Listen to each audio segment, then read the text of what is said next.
In the beginning of this Bible study series, we read Psalms 1. And in Psalms 1, it talks about a season of harvest. And if we go back to it, it says, He is like a tree planted by streams of water that yields its fruit in season, and its leaves does not wither.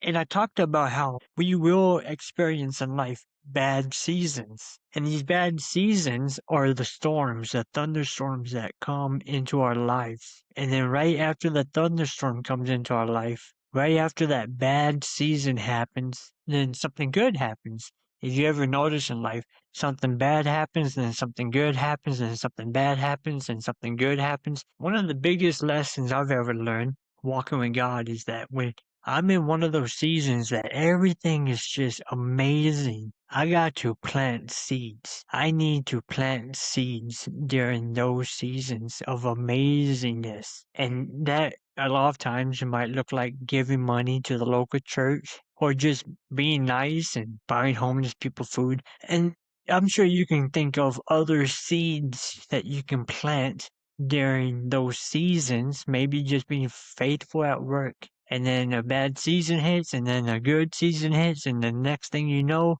you're a manager. Plant seeds in the good seasons so that when the bad season comes and the thunderstorm hits, it rains, and guess what happens? Your seeds that you planted are going to get watered.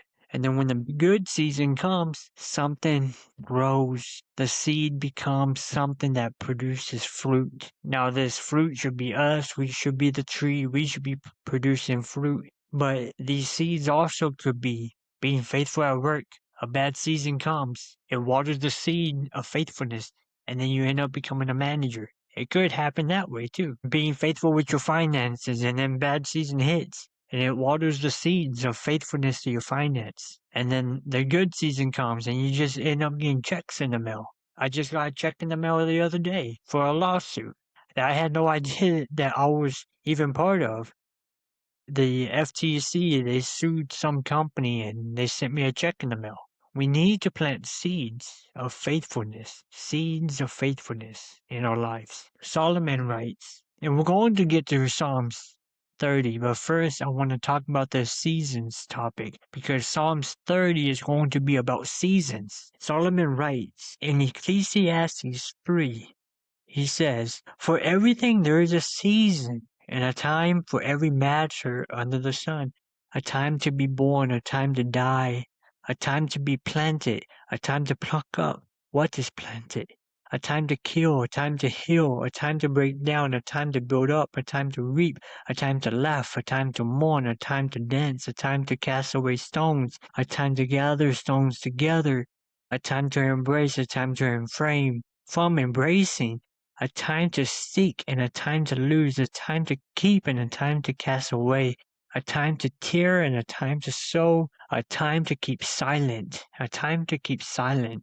and a time to speak, a time to love and a time to hate, a time to love and a time to hate, a time for war and a time for peace. Pastor Troy Brewer says that these seasons are in perfect order because it starts with a time to be born and it ends with a time of peace. And he explains how this is actually the something to do with like seasons going in order. You can look more into what he said. His name is Pastor Troy Brewer. But I want to stay in topic of what I'm talking about. And what I'm saying is that there is all these seasons and we need to understand what season are we in now and how do we respond in those seasons? Are we in a bad season that's just raining real hard?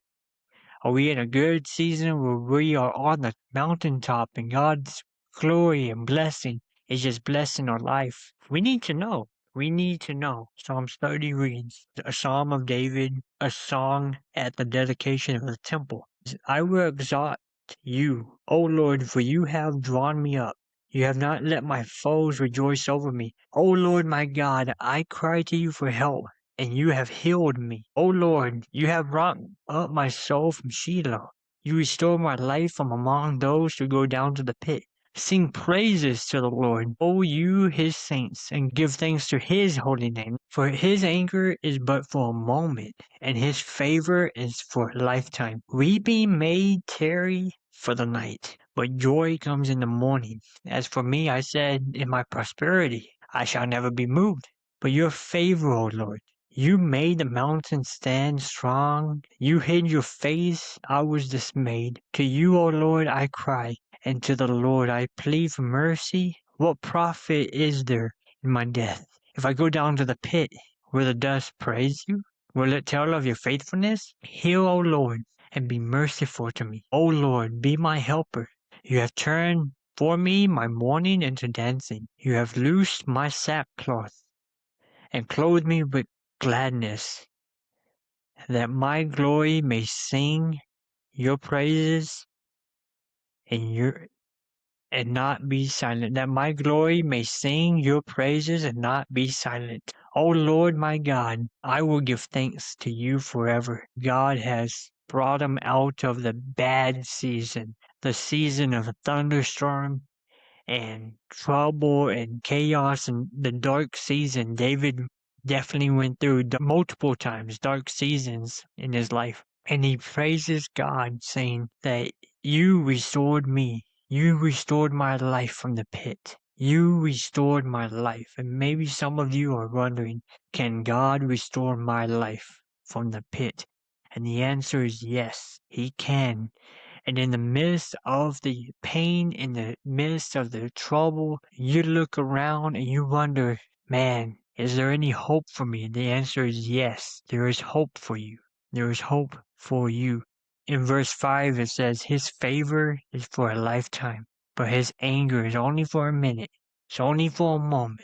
Tarry is for the night, but joy comes in the morning. Verse 11, you have loosened my sackcloth and clothed me with gladness. This sackcloth that he's talking about, what happens is in the Old Testament, we see people, prophets and kings and just your everyday people, they would put on sackcloth and it's like a type of clothing, but they would put this on and it would be a way to mourn, a way to grieve. Maybe like when someone's gonna die, people put their sackcloth on. It's our version today. Whenever we go to funerals, people have on their suit and their tie. And I have to say this, I'm always going to say the most unconventional things, but business people and pastors, why are we putting on suits and ties whenever that means that we're grieving the death of loved ones? You know, when you wear all black, it's like you're showing up to work to grieve? Just want to throw it out there. I think we should be going to work and be happy and excited about working. That's why a lot of pastors don't wear suits and ties no more. It's not part of the culture anymore. But the sackcloth is just when people grieve, they put on sackcloth. And then he says, but you clothe me with gladness. So this whole passage is all about how David's going through a season of mourning, but God saw him through. God brought him out of the pit and set his feet back on solid ground and made the sun shine all over again. The Lord is his helper. God was merciful to David, and God is going to be merciful to you in your season, a time to weep and a time to laugh. And when you know something, if you're in that season of grieving, you're going through the season of pain, I want you to know it's okay. It's okay. Just go through the season. And if you're in that season of joy and happiness and dancing and amazingness, awesome. But just know the season of grieving is coming. And just because you're a pastor of a church doesn't make you exempt from that. Just because you're a leader in a church does not make you exempt from experiencing something tragic. If you're sad, be sad. If you're happy, be happy. Be authentic about who you are currently in your life. Be authentic as a Christian.